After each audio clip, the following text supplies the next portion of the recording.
আমরা গত ক্লাসে হচ্ছে যে 301 302 এই দুইটা ম্যাথ দেখছিলাম। এটা হচ্ছে যে আপনাদের যে বইটা পিডিএফ আকারে আপলোড দেওয়া আছে সেই বইয়েরই দুইটা ম্যাথ, উদাহরণের ম্যাথ। সেটা হচ্ছে যে একটা সলিড শ্যাফট আছে, এই সলিড শ্যাফটটা এতখানি পাওয়ার এত ফ্রিকোয়েন্সিতে ট্রান্সমিট করতেছে। তো আমাকে যে বের করতে হবে শ্যাফটের ডায়ামিটার কি। তো আমরা এখানে দুইটা ক্রাইটেরিয়া ছিল, লিমিটিং ক্রাইটেরিয়া। একটা হচ্ছে একটা শর্ততে ছিল আমার স্ট্রেসের মান হচ্ছে 40 মেগাপ্যাসকেল এইটা।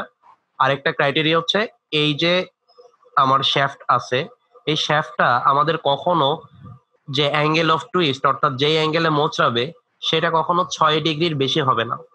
এই দুইটা শর্তের উপরে আমরা দুইটা ডায়ামিটার পাইছি। এর মধ্যে আমাদের যেটা সবচেয়ে বড় ডায়ামিটার সেটা আমাদেরকে নিতে হবে কারণ হচ্ছে যে আমার যদি এরিয়াটা বড় হয়, ডায়ামিটার বড় হয়, তাহলে এরিয়াও বড়, স্ট্রেসের মান হবে কম, অর্থাৎ ম্যাটেরিয়াল স্ট্রেস দিবে কম। ওকে, তাহলে এটা ছিল 301 নাম্বার ম্যাথ। এটার ডিটেল ভিডিওটা আগের ভিডিওতে আছে, আপনারা একটু দেখে নেবেন।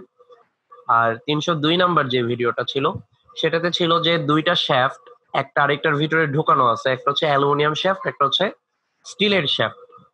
এই দুইটা শ্যাফটের ডায়ামিটার আলাদা আলাদা। অ্যালুমিনিয়ামের শ্যাফটের ডায়ামিটার হচ্ছে 3 ইঞ্চি আর স্টিলের শ্যাফটের ডায়ামিটার হচ্ছে 2 ইঞ্চি।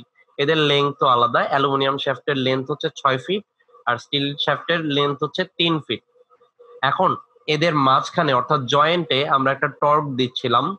তো এই সকল শর্ত দেওয়ার পরে আমরা বলছি যে আমার ম্যাক্সিমাম শিয়ারিং স্ট্রেস কত হবে, এই অ্যালুমিনিয়াম অংশে কতটুকু ম্যাক্সিমাম শিয়ার স্ট্রেস হবে আর স্টিল অংশে কতটুকু শিয়ার স্ট্রেস হবে। তো আমাদের এটা যেহেতু দুইটা শ্যাফট পরস্পর আছে, একটা আরেকটার ভিতরে ঢুকে আছে, আর যদি এটা হচ্ছে অ্যালুমিনিয়ামের শ্যাফট হয় এর ভিতরে তাহলে আছে কি, এর ভিতরে আছে স্টিলের একটা শ্যাফট এবং এরা ঘুরতেছে। কোন বরাবর ঘুরতেছে? এই জয়েন্ট বরাবর ঘুরতেছে। আর এই যে শ্যাফট দুইটা, এই শ্যাফট দুইটা হচ্ছে দুই প্রান্তে ফিক্সড আছে। যেহেতু ফিক্সড আছে তাহলে আমরা বলতেছিলাম যে অবশ্যই, কারণ এটা যদি ঘুরতে থাকে তাহলে নিশ্চয়ই এই জয়েন্ট বরাবর ঘোরা উচিত, কিন্তু সে ঘুরতেছে না অর্থাৎ ফিক্সড আছে। তাহলে আমাকে এদের টর্ক অর্থাৎ ঘূর্ণন যেই বরাবর কাজ করতেছে তার বিপরীতে আমার একটা এই সাপোর্টে বিপরীত ঘূর্ণন গুলো কাজ করতেছে। একটা হচ্ছে এইদিকে আর একটা হচ্ছে এইদিকে। তো এইটা যদি অ্যালুমিনিয়াম অংশের টর্ক হয় তাহলে এইটা হচ্ছে আমার স্টিল অংশের টর্ক। তাহলে আমরা বুঝতেছি যে আমার এই যে নিট ঘূর্ণনটা যেটা এই জয়েন্টে অ্যাপ্লাই করা ছিল তাকে রেজিস্ট করতেছে কতটুকু, এই অ্যালুমিনিয়ামের টর্ক আর স্টিলের টর্ক। দেখেন স্টিলের টর্ক হচ্ছে যে যেদিকে ঘুরতেছে অ্যালুমিনিয়াম আর স্টিলের দুইটা রিয়াকশন অর্থাৎ ফিক্সড যে প্রান্তটা সেই প্রান্তে কিন্তু আমার টর্ক তার বিপরীতে কাজ করতেছে। তো আমরা এটা নিয়েও আলোচনা করছিলাম গত ক্লাসে। তো আমাদেরকে আমরা জানি যে আমাদের যদি শিয়ার স্ট্রেস বের করতে হয় তাহলে এটা তো যেহেতু ঘূর্ণন তাই আমরা যেই শিয়ার স্ট্রেসটা পাবো সেটা হচ্ছে টরশনাল শিয়ার স্ট্রেস, আর সেটা সমান সমান হচ্ছে 16t divide by pi into D cube. তো আমার দরকার হচ্ছে প্রত্যেক অংশের টর্কের মান। যদি প্রত্যেক অংশের টর্কের মান বের করতে পারি তাহলে আমরা টরশনাল শিয়ার স্ট্রেসের মানটাও বের করতে পারবো। তাহলে এটা হচ্ছে আমাদের একটা টার্গেট, অর্থাৎ আমার টর্কের মানটা বের করা। এখন টর্কের মানটা বের করব আমরা কিভাবে? দুইটা ইকুয়েশনের সাহায্যে। একটা হচ্ছে এই যে দুইটা টর্ক, স্টিলের টর্ক আর অ্যালুমিনিয়ামের টর্ক যোগ করলে আমরা টোটাল টর্ক পাচ্ছি, এইটা একটা ইকুয়েশন। আরেকটা ইকুয়েশন হচ্ছে যেহেতু এরা ফিক্সড আছে অ্যালুমিনিয়াম আর স্টিল, তাহলে আমরা বলতে পারি যে অ্যালুমিনিয়ামটা যেদিকে ঘুরতেছে স্টিলটা হচ্ছে তার বিপরীতে ঘুরতেছে। অর্থাৎ অ্যালুমিনিয়ামের যে অ্যাঙ্গেল অফ টুইস্ট আর স্টিলের যে অ্যাঙ্গেল অফ টুইস্ট এটা হচ্ছে পরস্পর বিপরীত। এখন এই যে পরস্পর বিপরীত ভাবে কাজ করতেছে এটা আমরা কিভাবে বুঝলাম? কারণ দেখেন অ্যালুমিনিয়াম যে শ্যাফট আছে তার ভিতরে ঢুকে আছে স্টিলের শ্যাফটটা, অর্থাৎ এর ভিতরে এটা আছে। তো এইটা যদি একদিকে ঘূর্ণন দেয় অর্থাৎ একটা অ্যাঙ্গেলে ঘোরা শুরু করে আর এটাকে যদি এর সাথে ফিক্স থাকতে হয় একে নিশ্চয়ই এই জয়েন্টে তার বিপরীতে ঘুরতে হবে এবং এই অ্যাঙ্গেলের মান দুইটার ক্ষেত্রে কি সেম হবে। যদি একটুও 19-20 হয় তাহলে দেখা যাবে যে একদিকে ঘুরে গেছে জিনিসটা। ওকে, তাহলে আমরা এই একটা শর্ত থেকে আমরা পাচ্ছি এই দুইটার থিটা সেম, স্টিলের থিটাও সেম, অ্যালুমিনিয়ামের থিটাও সেম। আবার আমরা থিটা সমান সমান জানি TL divide by J into G, এটা স্টিলের ক্ষেত্রে আর এটা অ্যালুমিনিয়ামের ক্ষেত্রে। এই মানগুলো বসানোর কারণে আমরা আরেকটা ইকুয়েশন পাইছি যেটা এইখানে। তাহলে এই যে দুইটা ইকুয়েশন আর আমার অজানা রাশি আছে দুইটা, তাহলে এই দুইটাকে সলভ করলে আমরা স্টিল আর অ্যালুমিনিয়ামের যে টর্ক সেটা পেয়ে যাচ্ছি। তারপর আমাদের এই যে টর্ক যদি জানি আর বাকি সবই আমাদের দেওয়া আছে, তাহলে আমরা পেয়ে যাব টরশনাল যে শিয়ারিং স্ট্রেস সেটা। এই দুইটা ম্যাথের আমরা ডিটেল আলোচনা গত ক্লাসে করছিলাম, এখন পর্যন্ত রিক্যাপ করলাম। এখন আজকে আর যে ম্যাথগুলো দেখাবো তার প্রথমটা হচ্ছে 303 নাম্বার ম্যাথটা। ঠিক আছে, তো 303 নাম্বার ম্যাথের একটু যে প্রশ্নটা, সেই প্রশ্নটা আমরা পড়ি। 303 নাম্বার ম্যাথে বলছে একটা shaft with constant diameter of 2 ইঞ্চি, অর্থাৎ এই শ্যাফটটার ডায়ামিটার কত? এই শ্যাফটটার ডায়ামিটার হচ্ছে 2 ইঞ্চি।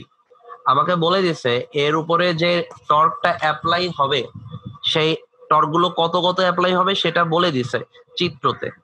এই যে আমার চিত্র, এই যে হচ্ছে আমার শ্যাফট, দেখেন এই শ্যাফটের কয়েকটা জার্নালের মতো অংশ আছে, এই যে ডি, এই যে সি, এই যে বি, এটা এ। তো বলে দিছে এটা জার্নাল না, এটা হচ্ছে গিয়ার, অর্থাৎ এই শ্যাফটের মধ্যে তিন চারটা গিয়ার আছে, ABCDE। প্রত্যেকটা গিয়ারে যে টর্কের মান সেটা হচ্ছে আলাদা। ডি গিয়ারে ডি গিয়ারে আপনার যে টর্ক সেটা হচ্ছে 600 পাউন্ড ফিট, এটা হচ্ছে 600 পাউন্ড ফিট। সি গিয়ারে আপনার পাউন্ড হচ্ছে 1000 পাউন্ড ফিট, আর বি গিয়ারে এটা হচ্ছে 900 পাউন্ড ফিট, এ গিয়ারে হচ্ছে 500 পাউন্ড ফিট। একটা জিনিস খেয়াল করেন যে এ আর ডি তে গিয়ারের যে টর্ক সেটা কিন্তু পরস্পর বিপরীত দিকে কাজ করতেছে, এটা যে পাশে কাজ করতেছে এইটা কিন্তু একই পাশে না। আবার এইটা অর্থাৎ এ আর সি এদের যে টর্ক সেটা একই পাশে কাজ করতেছে, আর বি আর ডি এদের যে টর্ক সেটা একই পাশে কাজ করতেছে। এই যে তীর চিহ্নটা এইদিকে বি আর ডি তে, আর এ আর সি তে তার বিপরীতে কাজ করতেছে। ওকে, এইটুকু হচ্ছে আমার প্রশ্ন, যে আমার প্রশ্ন থেকে আমরা কি কি পাচ্ছি। এরপরে আরেকটা কথা বলে দিয়েছে, সেটা হচ্ছে যে আপনার জি এর মানটা অর্থাৎ মডুলাস অফ রিজিডিটি সেটা হচ্ছে 12 × 10⁶ পার স্কয়ার ইঞ্চি PSI। এখন আমাকে বের করতে হবে অ্যাঙ্গেল অফ টুইস্ট এ আর ডি এর মধ্যে যে ঘূর্ণনটা হচ্ছে সেটা আসলে কত। থিটা অফ A/D/D/A যেভাবে প্রকাশ করেন সমস্যা নেই। তো আমাকে বলতেছে যে আমার কত অ্যাঙ্গেলে এই দুইটা গিয়ার ঘুরতেছে পরস্পর, সেটা হচ্ছে থিটা A/D বের করতে হবে, অ্যাঙ্গেল অফ টুইস্ট। তাহলে আমরা এবার প্রশ্নে চলে যাই সরাসরি। তাহলে আমার তো এইভাবে একটা শ্যাফট দেওয়া ছিল, কিন্তু একে অ্যানালাইসিসের সুবিধার্থে আমরা এরকম একটা বার আকারে দেখাচ্ছি। আমরা এর আগেও স্ট্রেনের অঙ্ক যখন করছি তখন এরকম একটা হোমোজিনিয়াস বার ছিল যেটা কেটে কেটে আমরা ক্যালকুলেশন করছি, এখানে কেটে নিছি, এখানে কেটে নিছি, এভাবে। তো আমরা ওই সেই বারের মধ্যে তাকে আমরা এই মানগুলো বসাই দিব। যে ধরেন আমার এখানে যে গিয়ার ছিল এটা কিভাবে আঁকছে সেই ব্যাপারটা নিয়ে একটু আলোচনা করি। সেটা হচ্ছে যে আমরা যদি একটা গিয়ার এমন পাই যে এ প্রান্ত, বি প্রান্ত, সি প্রান্ত, ডি প্রান্ত, তাহলে আমরা এটা আঁকি যে এ থেকে বি, বি থেকে সি, সি থেকে ডি। তাহলে আমরা এ থেকে বি পর্যন্ত একটা অংশ পাচ্ছি, এ থেকে বি। এই অংশে একটা টর্ক দেওয়া আছে।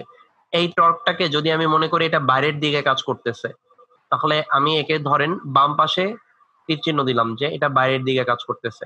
এর মান কত? এর মান হচ্ছে 500 পাউন্ড ফিট। 500 pound fit. আচ্ছা, তারপরে বি থেকে সি যেটা আছে সেটা হচ্ছে এই বরাবর। এখন বি তে আমার টর্ক অ্যাপ্লাই কত আছে? সেটা হচ্ছে 900 পাউন্ড ফিট, কিন্তু সেটা কোন দিকে আছে? 500 যেদিকে আছে তার বিপরীতে আছে।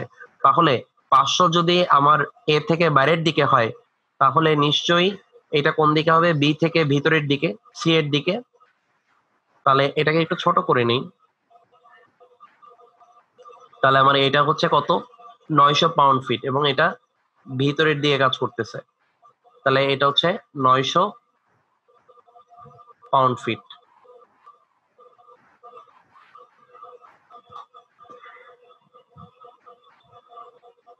ফিট। ওকে, আচ্ছা এরপরে আমি সংখ্যাই লিখবো, লিখা আসলে ঝামেলা। এরপরে আমরা যদি সি পয়েন্টে দেখতে পাই, সি পয়েন্টে দেখতে পাচ্ছি কত টর্ক, সেটা হচ্ছে 1000 পাউন্ড ফিট। দেখেন 1000-এর দিকটা কিন্তু এ যেদিকে আছে সেই দিকেই, তার মানে এটা কোন দিকে হবে, বাইরের দিকে। তাহলে আমি এই যে সি পয়েন্ট পাইছি, সিটা ভালো হয়নি লেখা, মুছে দিচ্ছি। এটা হচ্ছে সি পয়েন্ট। সি পয়েন্টে যে টর্কটা সেটা হচ্ছে এ এর দিকেই আছে, কিন্তু এর মানটা কত, এর মানটা হচ্ছে 1000 পাউন্ড ফিট।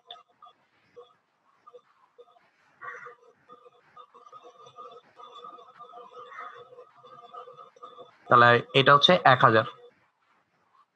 তারপরে আমরা সি থেকে যখন ডি তে গেলাম তখন হচ্ছে এটা আবার বাইরের দিকে, সি থেকে ডি। আর ডি পয়েন্টে যে টর্কটা সেটা কিন্তু এই বি পয়েন্টে যেদিকে সেই দিকেই, তার মানে ভিতরের দিকে হবে। বি এর দিক যেদিক সেই দিকেই ডি এর টর্ক কাজ করতেছে, তাহলে বি এর দিক যেদিক ডি এর টর্কটাও সেদিকে কাজ করতেছে। তাহলে আমরা এটাকে যদি নেই, সরি, তাহলে এটা হচ্ছে বি এর দিক যেদিক সেদিকেই এই টর্কটা কাজ করতেছে। সেটার মান কত, সেটার মান দেওয়া আছে 600 পাউন্ড ফিট। তাহলে আমি এটাকে লিখতেছি 600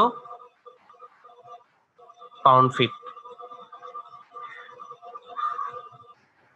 ওকে, আচ্ছা তাহলে আমার এখানে আমরা বুঝলাম যে এই চিত্রটা অ্যাকচুয়ালি আঁকছে কিভাবে, এই যে বারটা, এই বারটা কিভাবে আঁকা হয়েছে।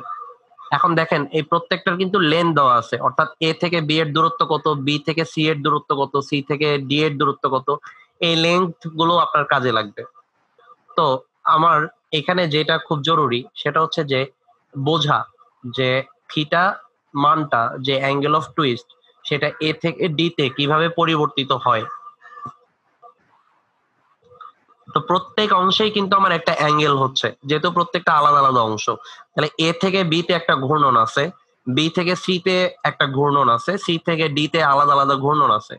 এদেরকে যদি আমরা যোগ করে দেই তাহলে কিন্তু আমরা টোটাল অ্যাঙ্গেল অফ টুইস্ট যেটা, সেটা পেয়ে যাব। তাহলে আমার এই যে প্রথম অংশটা, এই যে প্রথম অংশটা আছে, প্রথম অংশে কত আছে, টর্কের মানটা 500 পাউন্ড ফিট। তাহলে আমরা প্রথম অংশে যেদিকে টর্ক পাচ্ছি দ্বিতীয় অংশে কিন্তু একই দিকে টর্ক পাচ্ছি না। আবার তৃতীয় অংশেও তৃতীয় অংশে আর প্রথম অংশে যেদিকে পাচ্ছি দ্বিতীয় অংশে তা পাচ্ছি না। তাহলে আমরা যদি দেখি যে প্রথম অংশ অর্থাৎ থিটা এ থেকে বি, এখানে টোটাল টর্ক আমরা জানি থিটা অর্থাৎ অ্যাঙ্গেল অফ টুইস্ট সমান সমান কি, থিটা সমান সমান হচ্ছে টি এল ডিভাইড বাই জে ইন্টু জি। এখন এখানে যে ডি এর মান, ডায়ামিটারের মান, এটা দেওয়া আছে 2 মিটার ডায়ামিটার। তাহলে আমরা এখান থেকে জানি জে এর মান হচ্ছে পাই ডি টু দি পাওয়ার 32। তাহলে জে এর মান হচ্ছে pi D to the power 4 by 32। এখান থেকে আমরা জে এর মানটাও জানি, সেটা আর ডি এর মান দেওয়া আছে এখানে 2 মিটার। আর টর্কের মান, প্রথম অংশে টর্কের মান কত, 500 পাউন্ড। এই যে 500 পাউন্ড বসাইছি, যেহেতু এখানে ফিট আছে তাই একে 12 দিয়ে গুণ করে দিছি, অর্থাৎ ইঞ্চিতে কনভার্ট করে নিছি। আবার যে লেংথের মান দেখেন, এ থেকে বি পর্যন্ত যে লেংথ সেটা কত, 5 ফিট, তাই 5 কে 12 দিয়ে গুণ করে দিছি। এই যে টি এল অর্থাৎ 5 ইন্টু 12, 57.3 দিয়ে কেন গুণ করছি, গতদিন বলছিলাম আমরা এই যে অ্যাঙ্গেল অফ টুইস্ট যেটা পাই সেটা হচ্ছে রেডিয়ান আকারে পাই। তো একইভাবে বি থেকে সি তে যখন যাই তখন যে টর্কের মান বি থেকে সি তে যাওয়ার পথে, এই দেখেন আমি যখন এখানে একটা ক্রস সেকশন নিব তখন কিন্তু 500 আর 900 থেকে বিয়োগ হয়ে যাবে, 400 থাকবে। একইভাবে আমরা যখন এই 500, 900 আর 1000 এই পর্যন্ত নিব তখন থাকতেছে 600। তো এর দিকটা এর বিপরীত তাই এটা মাইনাস হয়েছে, আবার এর দিকটা এর হচ্ছে একই দিকে থাকতেছে তাই হচ্ছে প্লাস। তো টোটাল যখন আমরা যোগ করে দিই তখন আমরা পাই হচ্ছে 1.62 ডিগ্রি।